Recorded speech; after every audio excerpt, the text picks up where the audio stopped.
Hey guys, Wild Chevy here. I'm here with HappyPanda. Hey guys. And we're going to be unboxing and taking a look at Relic Knights. This is for the faction, the Black Diamond.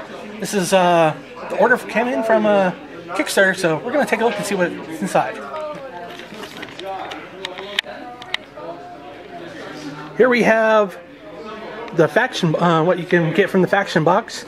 We have the starter box, two of the core, your Relic Knight, and then we have some add-ons from the Kickstarter. Yep. So we have the character unit that each faction will have. I also got the Dark Space alternate version of Iron Chef, who's normally in the Space Nebula Corsairs.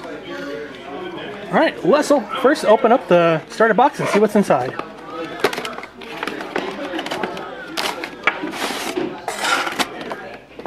So, what's really great about these starter boxes is they come with literally everything you need to play except for dice. And well, it's a diceless game, so.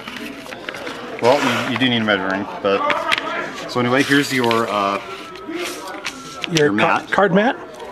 This is all integral in the rules about how you activate your units and where they will get their power and various other features. What's great is you get a mini rule book, but instead of being a condensed, dumbed down version of the rule book, this is the full rules for the game. It just doesn't have the fluff. So. And then again, we have stat cards for the battle box questing knight, so he will be the general of the army. Also get stat cards for the rest of the figures in there. Now this was changed up a little bit from what we originally saw, right? Originally, before they changed everything, it was couched that you would get your Relic Knight as your general, and you would get one set of troops and one of the larger models for the faction. Because they switched some of the rules up after so many people had got in and wanted to play with additional models, they changed some of the rules, so now you will get what is called a questing knight. So he is basically a junior version of a Relic Knight, he just hasn't acquired his relic. And they've included that in there, so you get double what your core troops would be. And for any of you wanting to, who didn't get into the Kickstarter, these are the retail packs, what you'll get. Yes, that's what's really great is when they came, you got everything, so these are very good to go, straight out of the box. So as we can see, these are the models. These are the actual game tokens you need, so you got all the tokens you need to play the game. So you don't need to go to another company to get them made. They're very nice, they're playable, very easy to read. Yeah, nice, good quality on tokens. So you can see you got the various sizes for your different needs for how much essence your models require. As you can see, the cards are very nice, very colorful. You can get into the models a bit.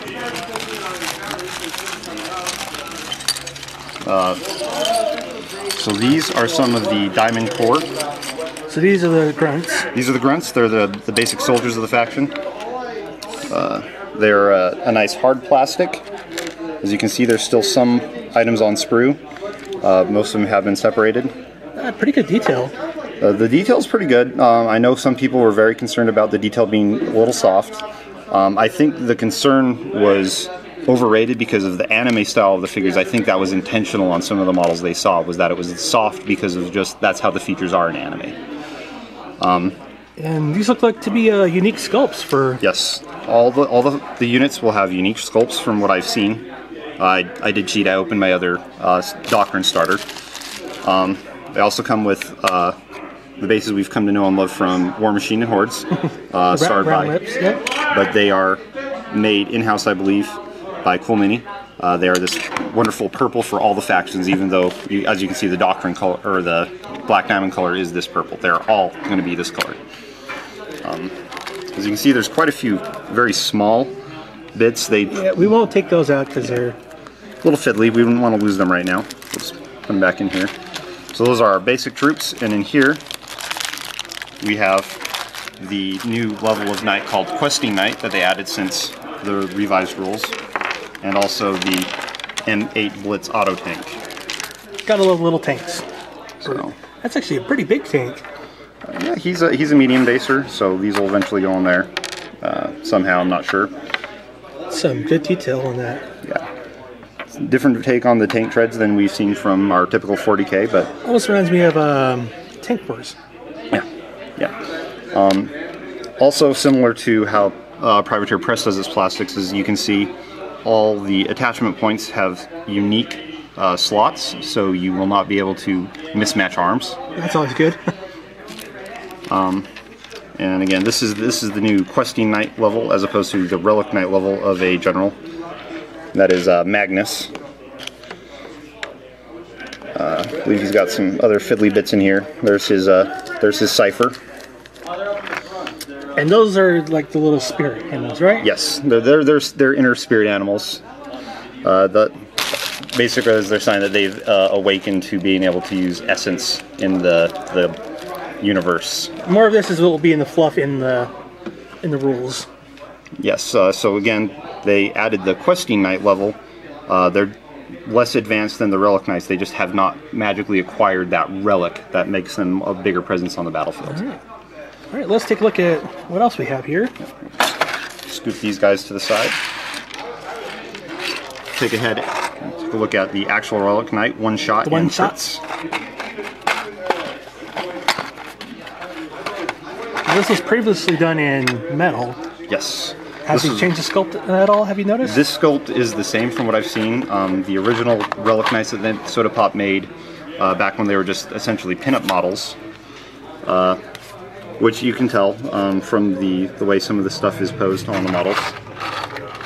They will require a little bit more attention than the average hobby. It looks like you can have to card sleeve these. Yes, the smaller cards is recommended right in their main rule book that you get card sleeves, as you'll be tracking lots of damage and using those to denote how much essence each model has, which is how it is able to power up and do their various actions and attacks. Alright, let's take a look at one shot. So there we have her Fritz. Let's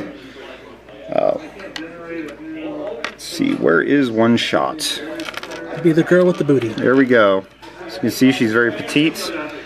Also very noticeable, she has no mounting point to get her onto there, so it's going to definitely be a pin model. Not a problem, as there's a lot of detail, and I probably would paint her separate anyway.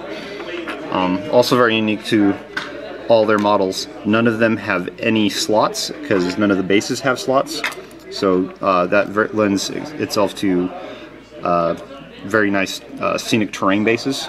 That way you're not clipping and bending your legs or anything like that. Again, the level of detail is pretty nice, as you can see, especially in the cockpit of one shot. There's very good texture on this. While there is some flash, it's not on any intricate detail parts. It's much easier to clean than some of the other hard plastic kits that are out there. So, again, that is one shot and Fritz. All right. Now let's take a look at the add-ons you got.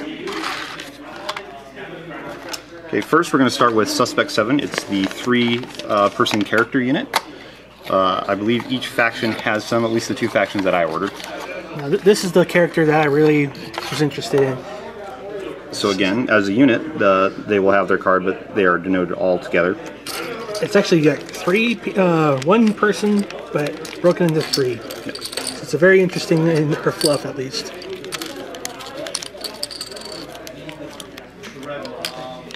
Again, lots of fiddly bits, lots of small ones, so you definitely want to make sure you don't mix things when you get your order in. Again, as you can see, the models have unique holes, so even though they're not marked as such, you won't be able to mix any of the parts up and accidentally glue the wrong thing in, as long as you're paying a little bit of attention. Very important, because these are some smaller models compared to some. They're about the size of Infinity models, so if anybody's familiar with putting those together, it's a true scale, right? Yeah, not a heroic scale like... Not a heroic scale, not like 40K or War Machines. But what's really nice is it seems to be, at least from what I've seen, most of the very thin models have very minimal flash. It shouldn't be too hard to clean up. Again, that is Suspect 7, the character unit. All right. Then we'll Lastly, we'll take a look at the Iron Chef. as said earlier, normally he's found in the Space Nebula Corsairs. He is the ship chef. He's like a mercenary in it, right? Yes. But as for the Kickstarter, they did the alternate ones, so each character that they had could be gotten for a different faction. I chose Iron Chef because he's an anthropomorphic animal. I love those. And the multiple arms plus all the kitchen knives. It's very, very cool. And he looks like Solid Snake. Yes. Very cool. Let's see if I can zoom in on that face there.